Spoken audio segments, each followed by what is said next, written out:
13 अगस्त 2025 भिवानी में सिंघानी गांव के खेतों में एक 19 साल की लड़की मनीषा की डेड बॉडी मिलती है। साथ में कई ऑर्गन्स भी उसके गायब थे और उसका सिर्फ डेड बॉडी से अलग था।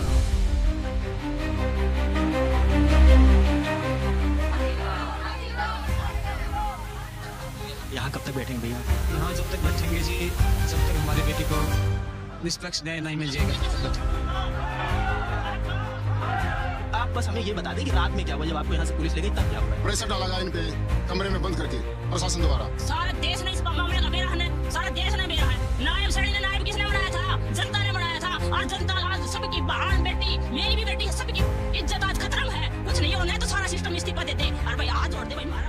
19 साल की लड़की मनीषा, जो कि एक प्ले स्कूल में टीचर थी, वो 11 अगस्त को अपने स्कूल से निकलती है और पास ही के नर्सिंग कॉलेज में एडमिशन के लिए जाती है। कुछ लोगों ने बताया कि करीब 2 बजे के आसपास लोगों ने कॉलेज के पास मनीषा को देखा, पर उसके पापा की लास्ट बात उससे 6:30 बजे के आसपास हुई, ऐसा उसके पापा ने बताया। उसके बाद जितनी बार भी उसके पापा ने उसको कॉल करने की ट्राई की, उतनी बार हर बार उनका नंबर स्विच ऑफ आया। कॉलेज वालों को कुछ नहीं पता, वहाँ पे जो आसपास लोग थे उन्हें भी कुछ नहीं पता। इन सब के बाद ऑब्वियसली परिवार वालों को थोड़ी टेंशन हुई कि मनीषा का फ़ोन स्विच ऑफ आ रहा है, मनीषा अब तक घर नहीं आई है। शाम के 7 कुछ बज चुके थे। उसके बाद उनके परिवार वालों ने पुलिस स्टेशन में जाके FIR लिखवाने की कोशिश की, पर पुलिस वालों ने ये कह के उन्हें मना कर दिया कि भाग गई होगी किसी के साथ, 4-5 दिन में वापस आ जाएगी। अगर 4-5 दिन तक भी वापस नहीं आती है तो फिर उसके बाद तुम हमारे पास आओ, हम FIR लिख देंगे। ऑब्वियसली इस बात से घर वाले सेटिस्फाई नहीं थे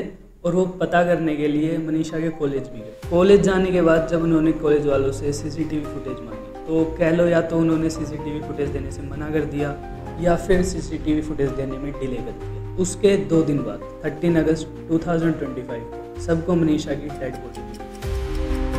आज 19 अगस्त 2025 भिवानी पुलिस ये ट्वीट करती है कि मनीषा की मौत कीड़े मारने की दवाई खाने की वजह से हुई। मनीषा की बॉडी में कोई भी स्पर्म नहीं मिला और ये तक कहती है कि जो मनीषा के ऑर्गन्स है, जो आँख है और जो हेड है, वो जानवरों ने नोचा है। भिवानी पुलिस ये तक कहती है कि उन्हें एक सुसाइड नोट मिला है जिसकी हैंडराइटिंग मनीषा की हैंडराइटिंग से मैच कर रही है। बट वेट, सीरियसली, एक लड़की जो कॉलेज से गायब होती है, 2 दिन तक किसी को जिसके बारे में पता भी नहीं था, तीसरे दिन उसकी डेड बॉडी मिलती है। 2 दिन तक जिस सुसाइड नोट के बारे में किसी को पता ही नहीं था, सडनली कहीं से पुलिस को सुसाइड नोट मिल जाता है और वो उसकी हैंडराइटिंग भी मैच कर देती है मनीषा की हैंडराइटिंग से। फर्स्ट फोरेंसिक रिपोर्ट में ये कहा गया था कि ये मर्डर है, मनीषा का मर्डर हुआ। बट जब SP चेंज हो गई, पुलिस का स्टाफ चेंज हो गया, उसके बाद सडनली कहा जा रहा है कि ये सुसाइड है, ये कोई मर्डर नहीं। मनीषा के पापा आगे आके कहते हैं कि उसकी बेटी सुसाइड नहीं कर सकती, वो किसी प्रेशर में आके या किसी दबाव में आके ये सब बोलती। बेटी कभी भी आत्महत्या नहीं कर सकती। मेरे को इतना उसके ऊपर विश्वास है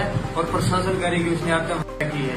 मेरे को है ना उसका न्याय चाहिए। अगर इस पूरे केस में अगर पूरा सिनेरियो देखें तो जो पुलिस पहले आके ये कह रही थी कि ये मर्डर है, वही पुलिस अब आगे कह रही है कि ये सुसाइड है। 19 अगस्त तक ऐसा क्या हो गया कि पुलिस सामने आने का नाम ही नहीं ले रही है। और ये जो पूरा टॉपिक देश में चल रहा है मनीषा का, ऐसे और भी बहुत टॉपिक्स हैं जो अब तक अनसोल्ड है या जिनको सुसाइड का या फिर कोई एक्सीडेंट दिखा दिया गया है, बट वो रियल में मर्डर या रेप के केसेस हैं। अब इन सब के पीछे गवर्नमेंट नहीं चाहती, पुलिस नहीं चाहती कि वो लोगों के सामने आए। और सबसे बड़ी बात, कोई भी मीडिया चैनल, जो भी बड़े बड़े न्यूज़ चैनल है, अगर बात की आ गई या फिर कोई भी मंदिर के टॉपिक की आ गई तो न्यूज़ चैनल सबसे पहले कवर करते हैं।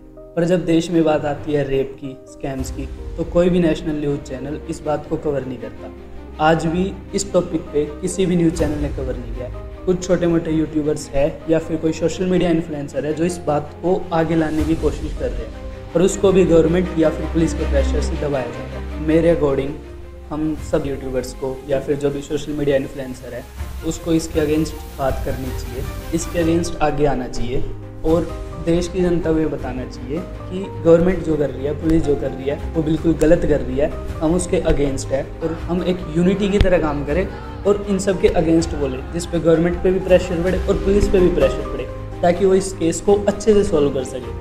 क्योंकि ये मर्डर के केस को एक सुसाइड का केस बता रहे हैं। हो सकता है कि रेप हुआ भी हो, ना भी हुआ हो, पर ये उसको वो ऑप्शन ही ख़त्म कर रहे हैं। ये डायरेक्ट ये कह रहे हैं कि सुसाइड हुआ है, तो वो चीज़ गलत है। बाकी आपको क्या लगता है कि ये मर्डर है या सुसाइड है या कोई गवर्नमेंट के प्रेशर में आके ये सब कर रहा है, तो कमेंट में बताओ।